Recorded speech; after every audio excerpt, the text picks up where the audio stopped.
নমস্কার বন্ধুরা, আমি আজকে পটল চিংড়ি বানাবো বলে চলে এসেছি। দেখো, পটলগুলোকে এইভাবে বিনিয়ে ডুমো ডুমো করে কেটে নিয়েছি।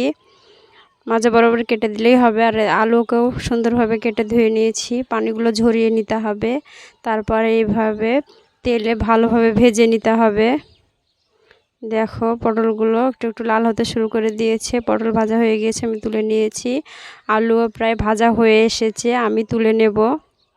আগে নুন হলুদ দিয়ে কুচো চিংড়িগুলোকে আমি ভালোভাবে ভেজে তুলে নিয়েছি। দেখো, এদিকে কড়াতে ওই তেলেই পেঁয়াজ দিয়ে দিয়েছি, তেজপাতা দিয়ে দিলাম। এবার দারচিনি, লবঙ্গ, এলাচ ফাটিয়ে দিয়ে দেব। দেখো, এভাবে তা কষে নিতে হবে। তারপর একটু আদা বাটা দিয়ে দিলাম।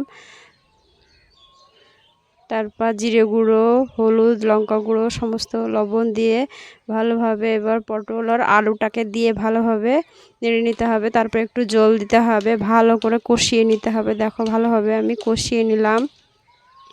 এবার পরিমাণ মতো জল দিয়ে দিতে হবে, যাতে পটলটা আর আলুটা সিদ্ধ হয়।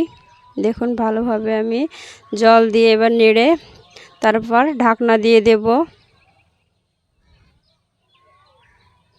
এবার কিছুটা পটল সিদ্ধ হয়ে গেলে কুচো চিংড়িগুলো ঢেলে দেব। তারপর আবার নেড়ে দেব।